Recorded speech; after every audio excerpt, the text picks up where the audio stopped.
So let's now open our Bibles to the book of Galatians, Galatians chapter 1, and we shall look at verse 15 to verse 24. Galatians chapter 1, looking at verse 15 to verse 24. I trust that we all have our Bibles with us, and likewise we extend our invitation to those that are with us online. Do join us as we read this portion of Scripture from the book of Galatians, chapter 1, verses 15 to 24.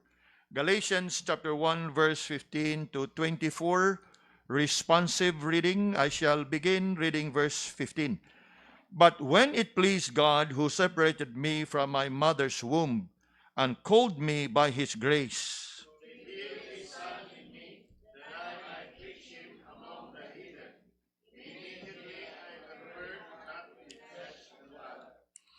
neither went I up to Jerusalem to them that which were apostles before me, but I went unto Arabia and returned again unto Damascus.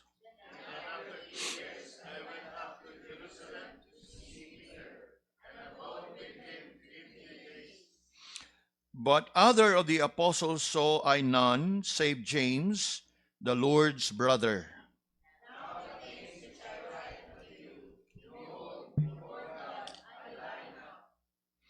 Afterwards I came into the regions of Syria and Cilicia,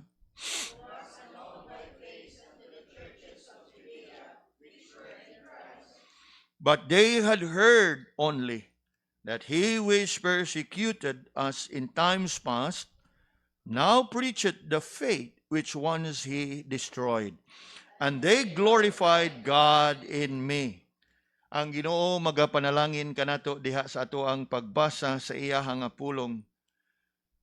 Picking up from last week's study on Paul prior to his conversion, where we considered how Paul was a Pharisee, a persecutor, and was prominent in the Jewish religion, nining kabuntagon, we shall proceed to look at Paul at the point of his conversion. Last week, prior to his conversion, this morning, at the point of his conversion, in this message titled, Called by His Grace. Called by His grace. Looking at our text, nining nga kabuntagon, ato ang nakita how the Apostle Paul described his life, particularly his personal encounter with the Lord while he was on his way to Damascus. Kaganiha, we had a glimpse of it from our scripture reading where the Apostle Paul recounted what happened. Iyahang gisaysay, iyahang gisubay, ug unsay nahitabo diha kaniya. As we have read his testimony in Acts chapter 22, which is actually a recounting of that conversion experience of Paul that was originally recorded in Acts chapter 9. And as you can see, dito sa ato ang gibasa kaganiha o karon sa ato ang text, you would find how the Apostle Paul was immediately transformed from a once zealous Pharisee, a once staunch defender of Judaism, to become a zealous preacher of the gospel, proclaiming the gospel far and wide. From being the great persecutor to become the main target of persecution. That was what happened to the Apostle Paul. Nga siguro sa mata sa kadaghanan, especially from among those who used to be with Paul in the Jewish religion, to them, what happened to the Apostle Paul was a great disgrace. Was a great disgrace. In fact, sa ato nga natun-an ni atong milabay nga semana, We have looked at Paul being a Pharisee, being prominent in the Jewish religion. Atong nalantawan, ug unsa nga matang nga kinabuhi, ang iyang gikinabuhi kaniadto.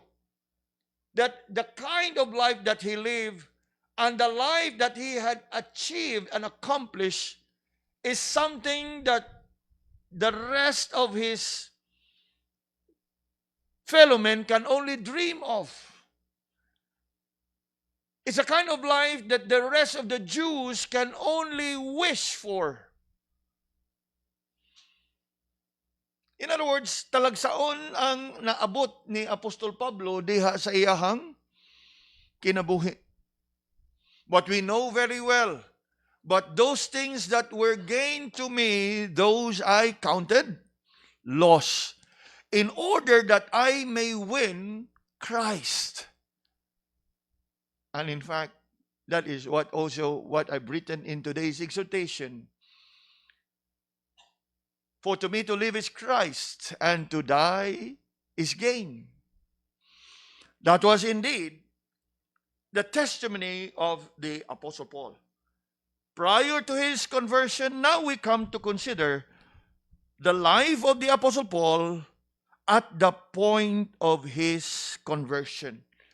And looking closely at our text this morning, I want us to consider how the Apostle Paul experienced his conversion, firstly, as a divine prerogative. It is a divine prerogative. When we think about our salvation, as well as that of our conversion, kung sa unsa nga paagi nga kita nakaila sa Ginoo, we need to understand that it is God's doing.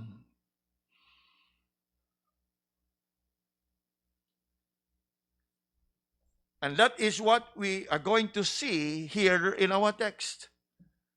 Nga diin si Apostol Pablo, iya hagyod nga gisaysay diha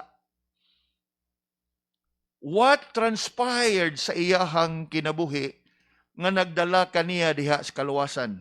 Come with me again to verse 15 and look at what Paul here said. Ingon diha verse 15, but when it pleased God. Now, lantawa pag-ayo ang pagkasulti.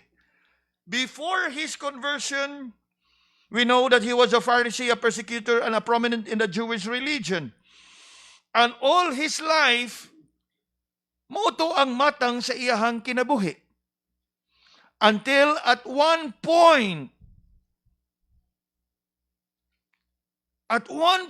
in his life, what happened? He had that personal encounter with God.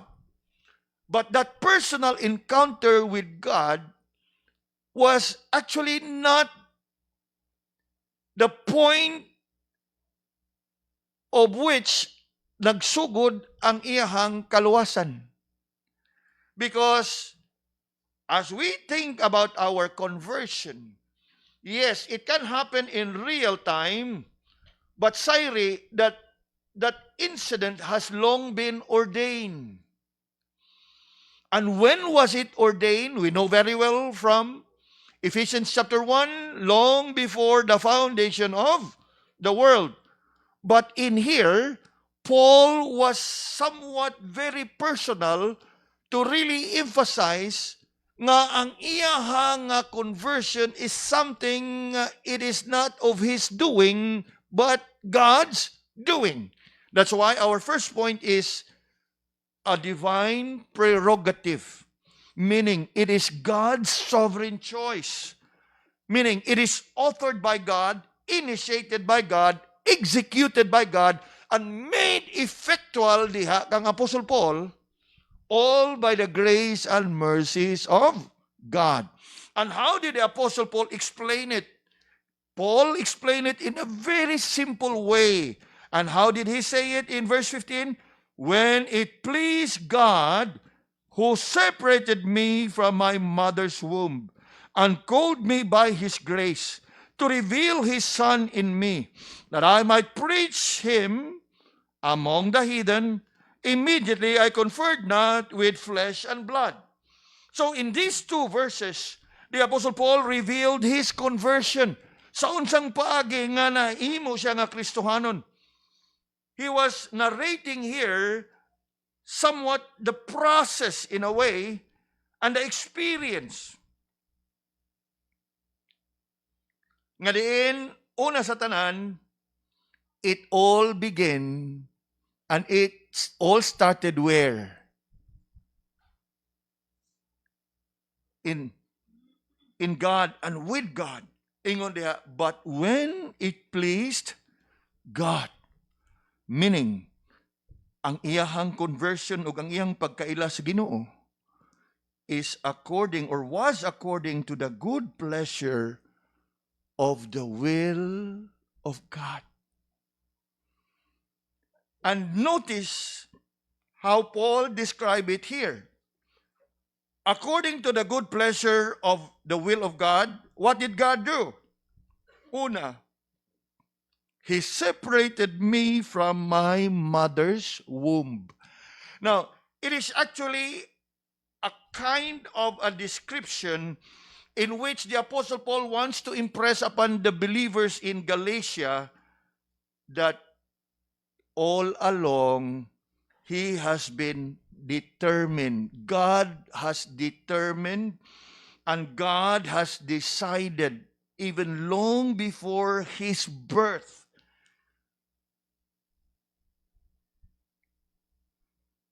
While Paul was unaware, God had a plan for him prior to his birth.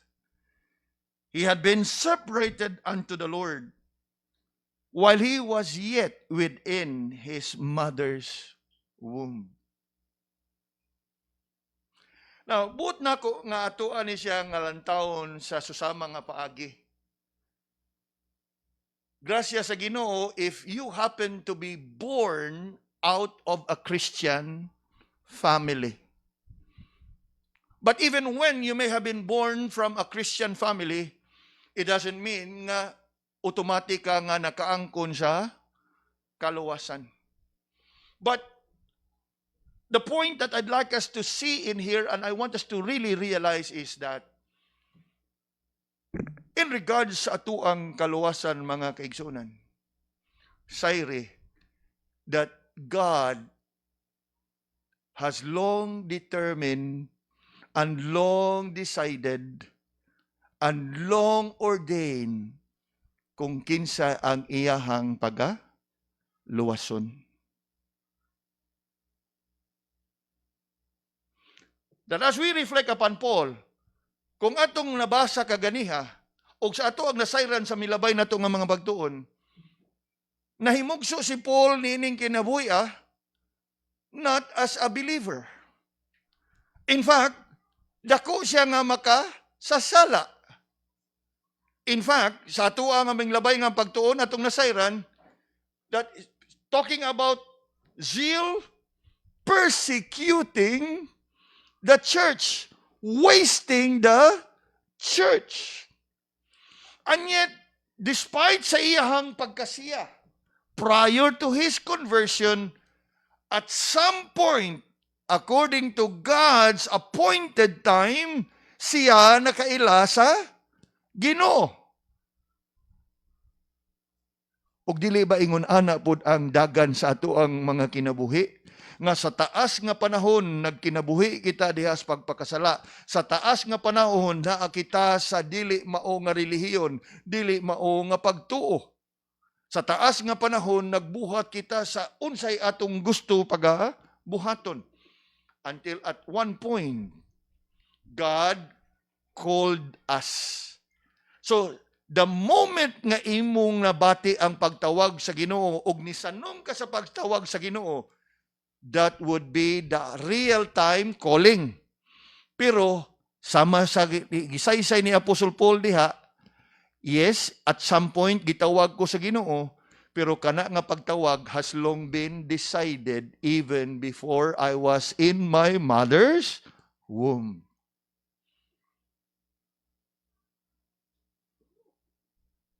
And look closely at verse 15. But when it pleased God, who separated me from my mother's womb. In other words, long before, so wa pa siya tawagas Ginoo, markado na siya daan. And you know what? The same is true to every one of God's elect. For God had chosen us even before the foundation of the world. So the choosing was done prior. And then the calling, actual. On real time. Nga ikaw, sama ni Apostol Paul, igo na lang ka. Makapamalandong sa kamaturan nga sa ato pa kay ako nadamag yun kaluwasan. Therefore, pinili di ay ko sa Ginoo. And you know, mga kaigsunan, that should comfort and encourage our heart. Niadto nga milabay nga simana, we thank the Lord for the opportunity that we can minister to the whole of Taborada family sa ilahang kasubanan. And at one point sa ako ang kaugalingon nga pagpamalandong, my wife and my children asked, sa unsang pagkahitabo papa nga nadala sila sa simbahan. Then of course, some of you in the first evening vigil service, I shared ako ang kasinatian kang Ma'am Pachika, my first meeting with her way back in 2009.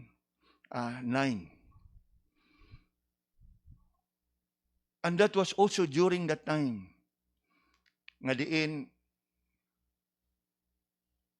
through Brother Alan and Sister Christine, Brother Dave has been attending our worship service. Sister Ting has been attending our worship service. May numdum po ko sa una, si Brother Dave, iya pangkuhaon ang mga bata dito sa Kubakob para nga mo attend sa pagsimba. And eventually, Sister Maan followed. And to cut the story short, they were all baptized. Whose working was it? Whose doing was it? It's a divine prerogative. Gani, dili na kayo ko kasalig ba sa ato ang memory kay kinilaging naatahaning atong kahimtang karon. Medyo hazy usahay ato ang dili makatakdo ba. And at one point nakapangutana ang mga bata. Then I remember that was during dito pa atong simbahan sa Don Mariano Cue, sa Capitol. And that was my the simple nga kanang memory nga sa hinahinay how they came to know be with us in Gethsemane. Nga diin sa hinahinay katambong sila, naminaw sila, eventually they go through catechism class, baptized, and by the grace of God, all these years, through ups and downs of life, anaa gihapon. And who is behind this all? It's a divine prerogative. And that is in regards to our salvation. Now, in the case of Paul, it's not just about in regards to his salvation or his conversion. It also includes God's prerogative in his calling. Now, tanaw na to ha. But when it pleased God who separated me from my mother's womb. And then what? Called me by His grace. Called me by His grace simply means it is the Lord who called him unto salvation. And how was it made effectual? By revealing His Son. And we know very well that incident when Paul was on his way to Damascus, that the Lord appeared to him, revealed His Son. Now, at initially, it was a call to salvation. Nga siya makaila kang Ginoong Jesus. And thereafter, his calling unto salvation, he was eventually called unto service. Di na ito na makita. In verse 16, ingon diha, called me by his grace, last part of verse 15. Then verse 16, to reveal his Son in me. Salvation. That I might preach him among the heathen. Service. So we're talking here and we are seeing here how the Apostle Paul narrated to us that it was all God's prerogative in regards to his conversion and in regards to his calling. And isn't it amazing, mga kaigsunan, how the Apostle Paul helped us to see how indeed God works in His mysterious way nga kita kaniadto sama ni Apostle Paul dagkong mga makasasalang dagko nakaangkon sa kaluwasan and by the grace of God nahimong matarong sa atubangan sa atong Ginoo. It's all a divine prerogative. Mo kana nga we would love to sing Amazing Grace. Kay wa gyud mi bisan usa ka nato nakaangkon sa kaluwasan simply because buutan ta og maayo tang tawo. In fact, amazing gyud kayo ang grasya sa Ginoo kay sa atuang pagkamakasasala og sa atuang pagkalaway ug pagkahugaw sa pagkatawo nato. Iya hagyapon ta ang luwas. Called by His grace. So as we look at this divine prerogative in Paul's conversion and in Paul's calling, I want us to see in here nga the fact that it is a divine prerogative, it has nothing to do with us. It has nothing to do with our so-called qualification. It has nothing to do with our so-called accomplishment. It has nothing to do with whatsoever we may have achieved in our life. It's all a divine prerogative. It is all His doing, authored and initiated by God, executed by God, and made effectual by God through His Son, the Lord Jesus Christ, and the working of the Holy Spirit. True. Just in case nga wa nato ni siya malantawi ug wa nato mapamalandungi, sayri mga kaigsunan, that our personal encounter with God is something that is His doing, not ours. Remember, we have been learning in our Sunday school, the covenant. No one is able to know God unless God would reveal Himself to him. Nga kung ato bitaw yun na siyang namnamon o paayog i-absorb, kaingon kita nga, Lord, salamat. Kaya nga naman, on my own, I will never come to know you. But you chose to reveal yourself to me.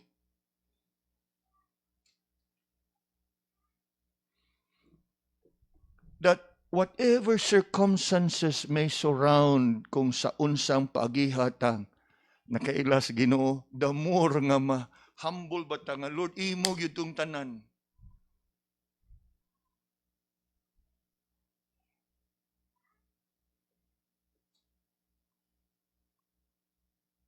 True. Because just as the Apostle Paul's conversion experience is amazing and marvelous, so it is with our own personal conversion. Of course, the conversion of Paul was amazing and marvelous because he had a personal encounter with God. While we may not have that privilege of seeing Jesus and hearing Jesus, but just the same, the fact that wretched sinners like us getting saved is in itself amazing and marvelous.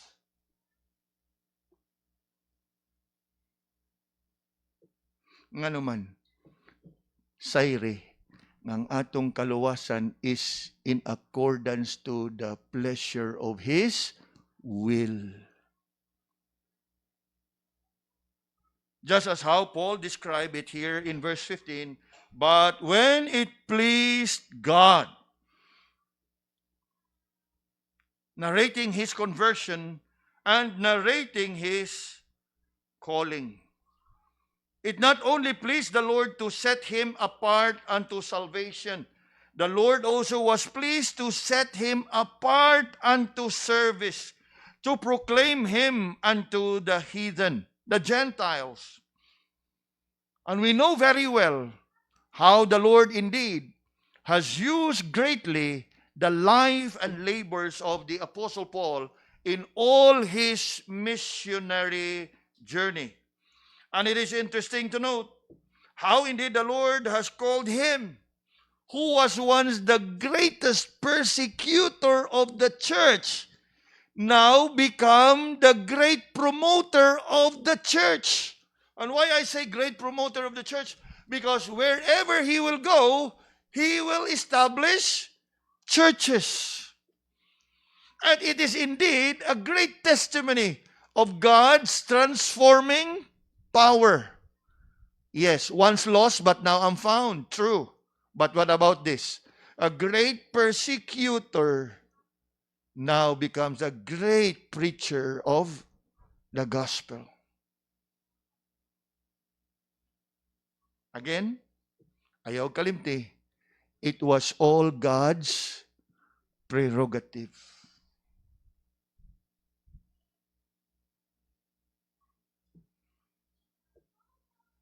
Nga igo lang kitang makapasalamat sa Ginoo sa iyahang pagtawag kanato sa kaluwasan, ug ikaduha sa iyahang pagtawag kanato diha sa buluhaton, diha sa pagpangalagad. And as we move on, mga kaigsunan, human ngayang gisaysay that it was God's divine prerogative diha sa iyahang kaluwasan and in His conversion and in His calling, we proceed to consider how the Apostle Paul commit himself to a devout preparation. A devout preparation. Now, kung inyong lantawon ang katapusang bahin sa verse 16, we find the Apostle Paul saying, nga human nga siya gitawag sa Ginoo sa kaluwasan, to reveal His Son in me that I might preach Him among the heathen, ingon siya sa katapusang bahin, immediately I conferred not with flesh and blood. In other words, after that personal encounter with the Lord, wa dayon siya makig-uban og mangonsulta sa uban nga mga tao.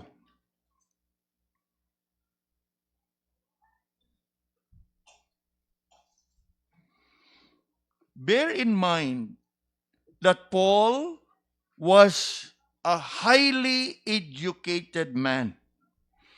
In fact, prior to his conversion, he was a Pharisee. Pertaining to the law, blameless. Pertaining to zeal, persecuting the church. And as we read a while ago from Acts 22, we read of him having studied under Gamaliel, the renowned teacher of the Pharisees. However, human nga iya nga nakita og nadungog ang pagtawag sa Ginoo diha kaniya, he made it clear that immediately I conferred not with flesh and blood, meaning he did not consult anyone. He did not even share with anyone. He will not even confide with anyone.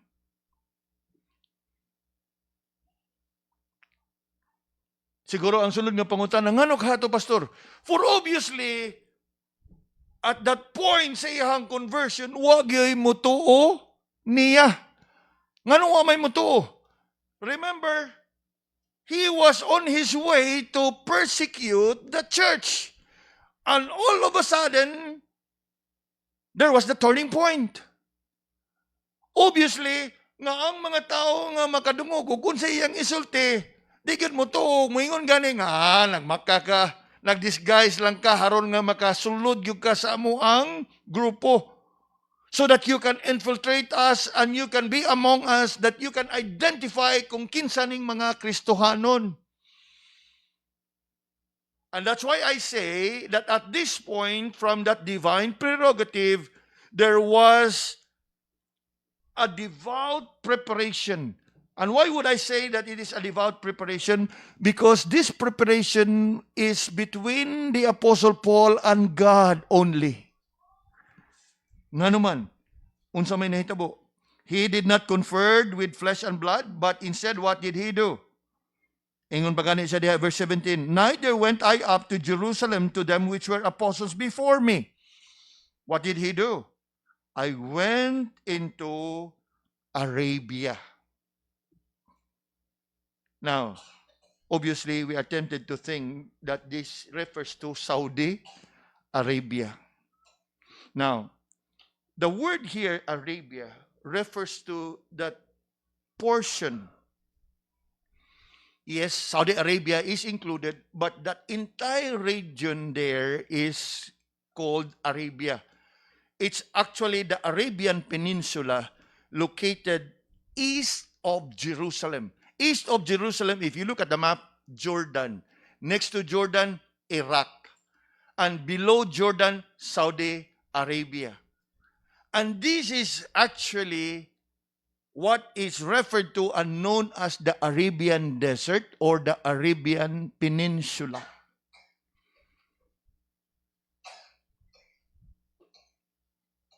And it was at this point, we may not be able to pinpoint the specific location, but that reference to that place. And in Apostles' time, this place is indeed a secluded place, a desert land. And when I say a desert land, it gives us that impression that during this time, the Apostle Paul was spending most of his time communing with God.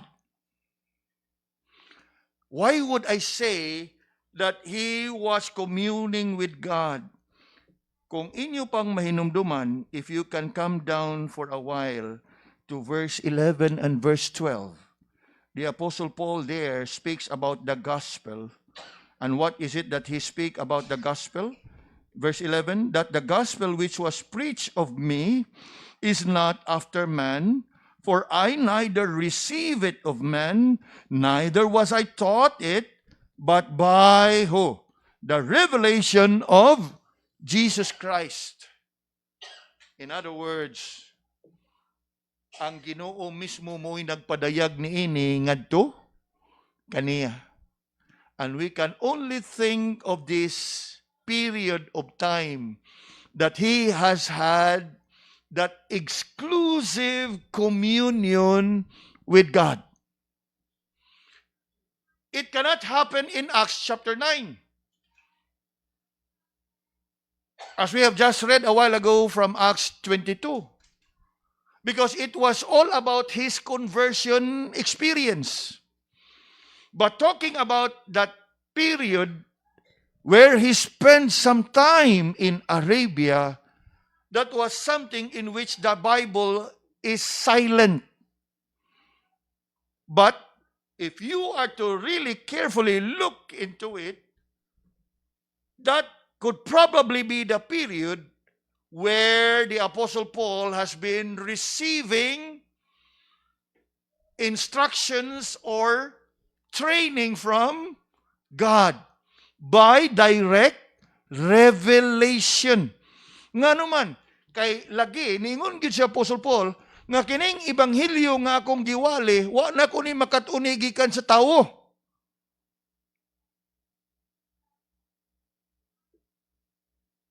And what gospel is it that he preached?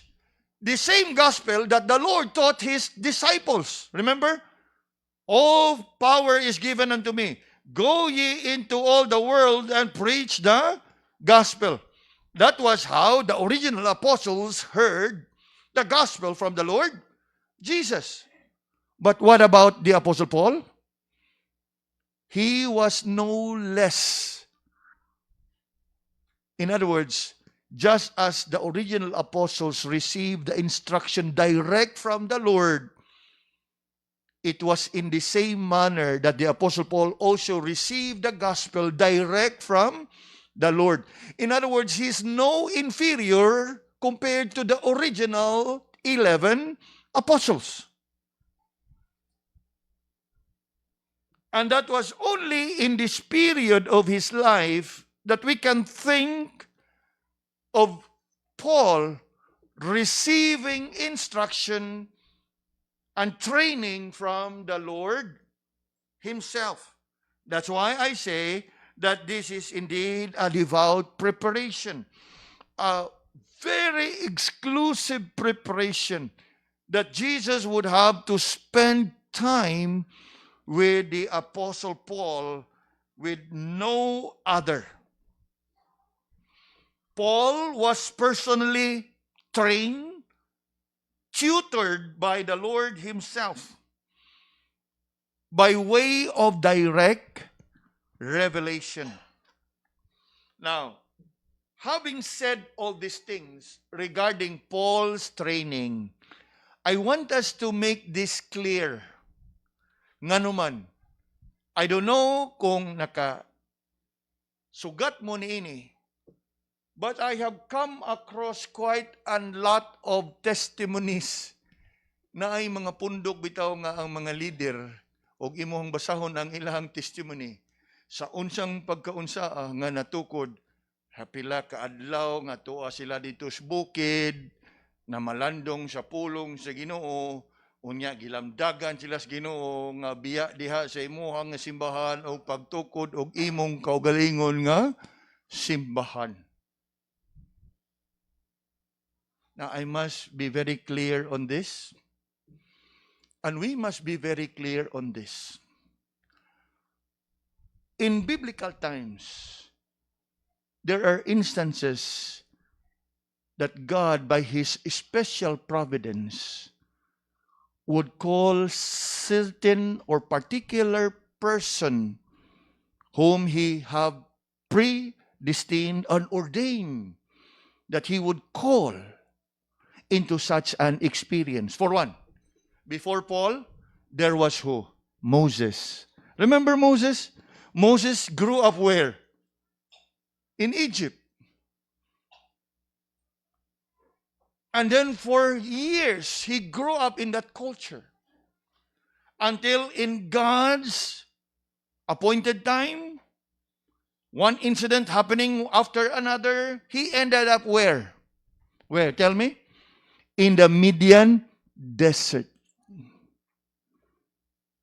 And what happened there in the Midian desert? That was where the Lord revealed Himself to him. Nakuha na to? And that was when the Lord revealed Himself to him, and that was the Lord commanded him and showed him and gave him what? The mandate to go back to Egypt. And then after that, what? Nakagawas na sila, di ba? Then another desert experience. This time where? In Mount Sinai. No, true. It happens. It has biblical basis. Apan, dili na pwede nato karon kay na naman, kumplito naman ang atong Biblia. Ang atong Ginoo na gun mismo nag-ingon nga thou shall not add nor subtract. He cannot violate himself nga tawago na sa ka nga alan sa ka dito sa bukid kay makighinabi ko nimo. No, ang Ginoo nakighinabi na kanato diha sa iyahang pulong. Nga dili na siya acceptable o admissible nga karon saka ko didto unya nakigistorya ng ang pulong sa Ginoo kumpleto na. If there's a need for us to read the Bible, anywhere you can read the Bible. What is important is you must have a specific time nga imuha na siyang basahon. Dili kay moadto kag bukid, manira ka diha o pila ka adlaw nga magpasting. Na igpasting nimo makadungog gyud kag tingog nga bisag wa diha. Ay mapasmo man ka.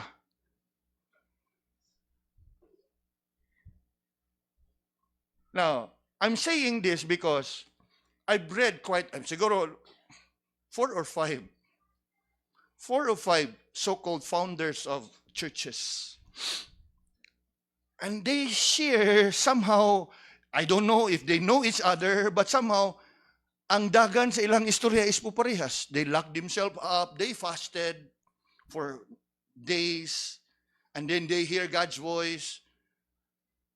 Really? True. Gani nga mga character I've been mentioning, they are famous. Is well-renowned in our own country. Dagko kay ni silang simbahan.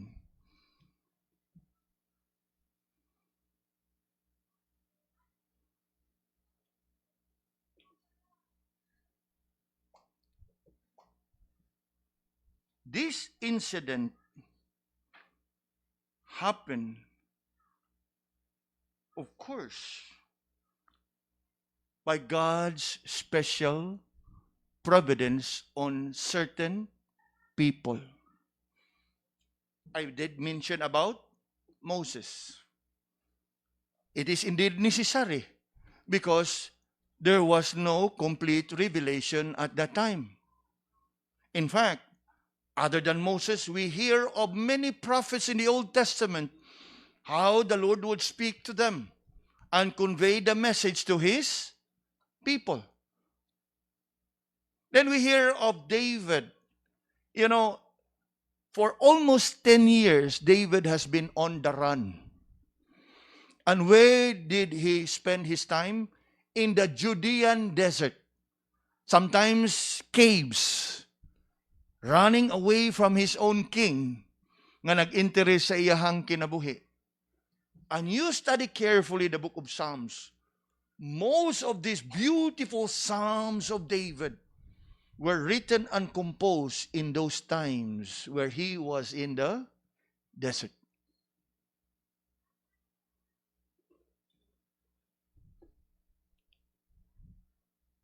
I'm sure Paul will not be far behind. Although unlike Moses and David, we don't see much of an account. In fact, it was only here that we know that after that incident that was recorded in Acts chapter 9, he spent his time where? In the Arabian desert. What happens next? Look on, still in verse 17. Neither went I up to Jerusalem to them which were apostles before me, but I went into Arabia and returned to Damascus. And then after 3 years, I went up to Jerusalem. Now, verse 18, it mentions about 3 years. Now, 3 years there is very interesting nga naman because daghan ang mga views ni ini. Some would take the view nga after 3 years, they would take it to mean that Paul has a 3 years of training in the Arabian desert. Others would take it to mean that Paul had the 3 years experience between Arabian desert and Damascus. Because if you follow carefully the verse, I went to Arabia and then I returned to Damascus. Aya pa dayon ingon after 3 years. Now, follow carefully ha. Ang uban ingon nga 3 years siya sa Arabia training. Ang uban ingon Arabia and Damascus 3 years. Others would say that 3 years would begin and must begin at that point of conversion in Acts chapter 9. Remember Acts chapter 9 when he was on his way to Damascus? So from there, now, sa dili pa ta mausik ba ang atong oras sa pag-argue? We may not have the kanang ingon pa nato the availability of all the datas. But I'd rather that we cannot be dogmatic between these three views. I would rather that we would take it to simply mean that after 3 years of what happened, rather than becoming dogmatic, 3 years, that's equivalent to a bachelor's degree or a diploma or a certificate. You know, we are too conscious nowadays of training. Regardless of how long the training was, it is actually immaterial to Paul. Nga naman, Sayre, that Paul, as I said a while ago, long before his conversion, he was an educated man, well-versed in the Old Testament. Ikaduha, who needs a curriculum kung ang imuhang magtutudlo is none other than God?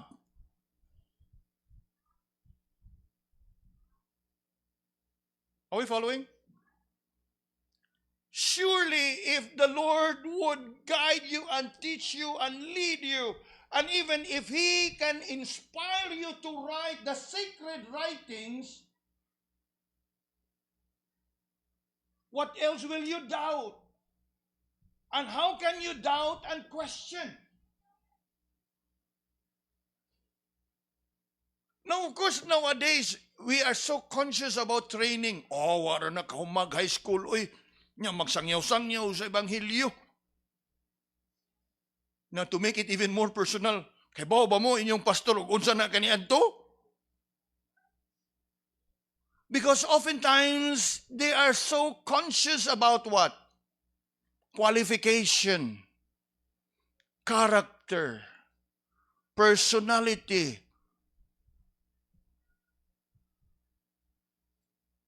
Are we following? And at times, these are the things nga mahatagan nilag premium kaysa nga maminaw sila sa kamaturan nga sangyaw. Tuo mo na, kabaw ba mo, pila ka tuig nas bisyo sa una? Basig ipikto na lang ganina karon nangyayari yung... You follow?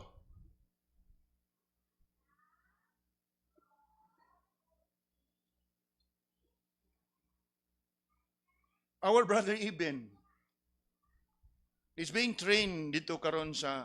Because he studied with us. And you know, I boast in the Lord. Nga naman, because when he came and interview, high school nagyog ko pastor niya mo sige lang bahala. Gani katong atong kauban usa kato si Brother Warley nga nangalagad na ron dito sa Bukidnon. Wa gani ka mag elementary to. And yet, you look at how the Lord has been accomplishing. Kay numdum ko murag, si Ruben, nabato nila ang imong dictionary nga English-Bisaya? Agi uli na day taon? Gipahuwam gito kay maglisod man. Maglisod to. Pero karon nagdala og simbahan sa Bukidnon. How can you question if it is the Lord's calling?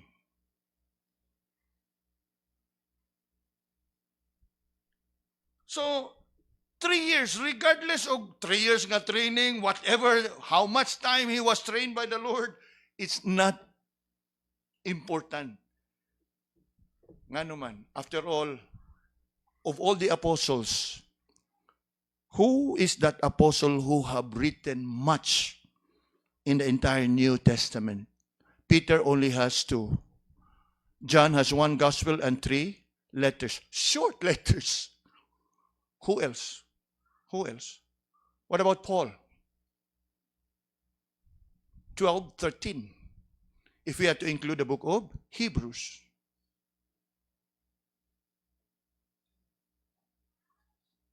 That's why I say it's a divine preparation.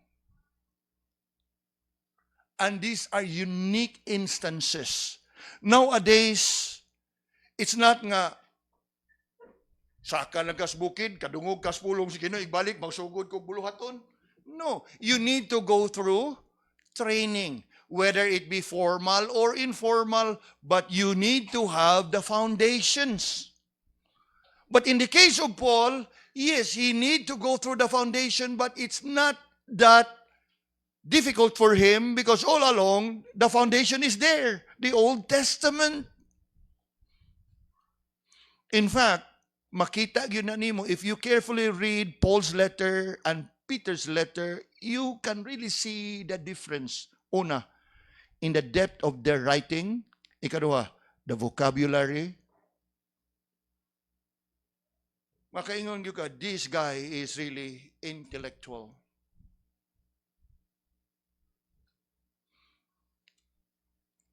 The book of Romans itself, igo na nga itapo nimo ang 1st o 2nd Peter. Wa pa katunga sa entire book of Romans.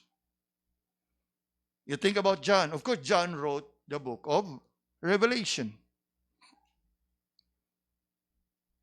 But you think about his letters, 1st, 2nd, 3rd John? Not much.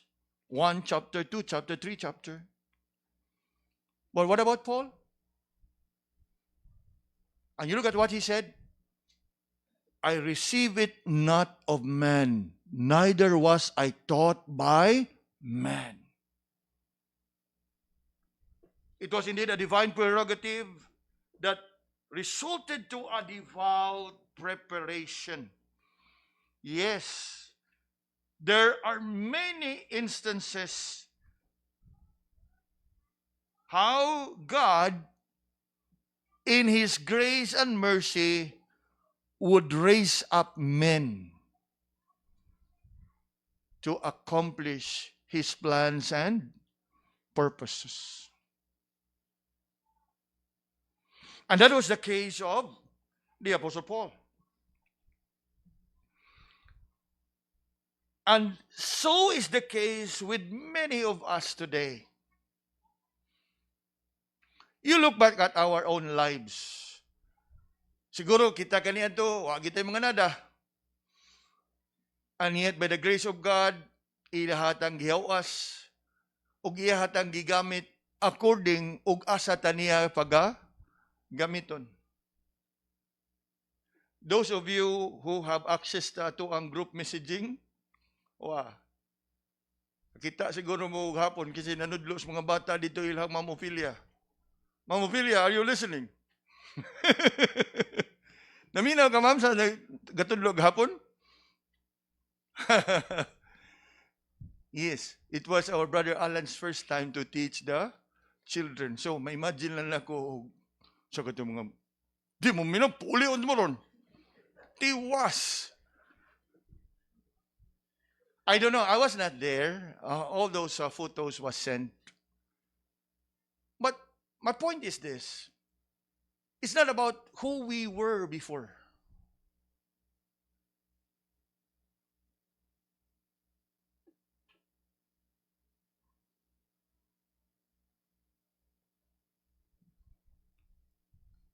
If the Lord so called you,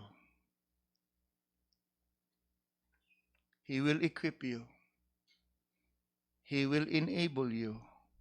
He will empower you. Gani, dili man ta pwede nga makapanghambog ba, pero mubati ta kanang kalipay bitaw. Like, I think that was last Thursday, I had a phone conversation with Pastor. Unya, sa sige na mong istorya, naabot ang mong istorya, mahitungod ni Ibin. Unya, hangtod nga, pagpangutanan ako, actually, he's here with me. Ingon siya, can you switch on your camera? So, akong switch on akong camera. So, naagit si Ibin sa likod. Kana bang iha pong gi-update ba niya nga, salamat sa Ginoo kay he has been improving in his preaching. Nga ingon siya nga, At first, he only preached 10 minutes. Unya, sunod na kuno, he preached 15 minutes. Now, I know nga wali to si Preacher Iben, Brother Iben. Pero dito kay English man god, moment to iya pirmang struggle. Binisaya to kay taas-taas man tumuwali. Pero dito kay English man, sumuna nga siya 15 minutes. 15 minutes, 20 minutes, and last time 25 minutes. Praise God. And coming from Pastor Kushi himself. So, ako po mubati kong kalipay kay nga naman, ato ba yung produkto? Unya, I must say this, siya may pinakauna ini nga program. We have this arrangement that GBI, students from Africa and India, as and when og na ay worthy nga atong ipada sa Singapore, atong ipada. But so far, by the grace of God, siya may pinaka una. Unya, kanindot kayo nga maayo pod ang feedback nga ato ang makuha gikan kang pastor. Kaysa ako pugod sige ra gigugingon nga brother, nagpray ba yun minimo ayaw taon diha pag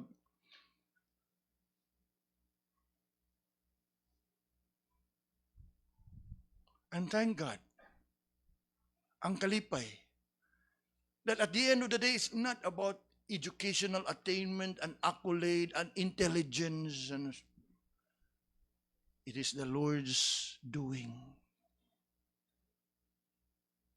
Enabling and empowering. Now, ako ning gi-share diha ninyo mga kaigsunan, dili pa uhay ang tanan. Start praying, Lord, tawaga ko Lord sa buluhaton. Og nga unta og tawagon kas Ginoo ayaw pag dumili sa pagsanong.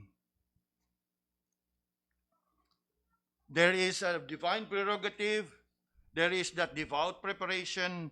And then last, verse 20 to 24, a decisive presentation. In God's perfect time, in God's opportune time, you look at what Paul here said. Now the things which I write unto you, behold, before God I lie not. Afterwards, I came into the regions of Syria and Cilicia. So, human sa training sa Arabia, dito siya sa Damascus. Gikan sa Damascus, after 3 years, what? Lantaw na to ha? I went up to Jerusalem to see Peter. And he abode with him 15 days. We don't know what transpired in this conversation and meeting and fellowship. But what is interesting is, not everyone knows him. Not everyone knows him. Nga naman, as you come down now to verse 20, ingon diha, now the things which I write unto you, behold, before God I lie not. Afterwards I came into the regions of Syria and Cilicia. What did he do there? Obviously, he started to preach the gospel. And in preaching the gospel, look on 22. And was unknown by face unto the churches of Judea which were in Christ. In other words, wag yun siyang mailhi. Wag yun sila ideya nga ang katong gasangyaw kanila is none other than the great persecutor, the Saul of Tarsus. Now, tanawa, look carefully at the remaining verses. And was unknown by face unto the churches of Judea which were in Christ. 23. But they heard only that he which persecuted us in times past now preacheth the faith which once he destroyed. Now, ibutang imong kaugalingon sa sitwasyon ni Apostol Paul. Nga gasangyaw ka diha. Unya, ang pagsangyaw nimo ang mga taon ingon na nga, ang buto. Nagsangyaw na magunod to si Apostol Paul. Unya, ikaw naging kasangyaw diha sila. Atubangan.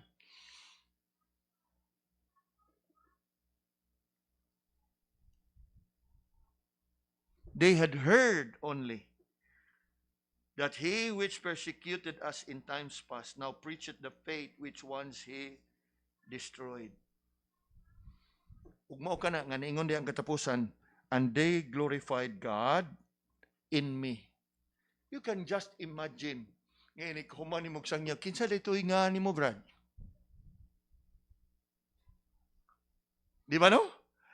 You picture the situation. Wow, ganito nga, no? Gusang niyo, kinsa dito gani ka, Brad?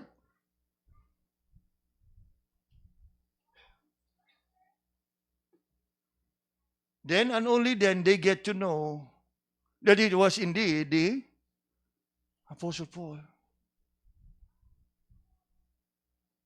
Parehas ba? Remember, the Lord, after His resurrection, He was walking with two men on the Emmaus road. And these two men were discussing about Jesus, the risen Savior. And the Lord was walking together with them. And they never had idea that it was the Lord that was walking with them. In fact, ilahapang gidapit ang Ginoo nga gabi naman, asa man kapaingon, could you not join us? And the Lord continued to show them God's word. And eventually sila na po'y nagka-realize nga, wag ka kabantay. Murag lain man atong gipamati atong ug siya mo. What an experience indeed.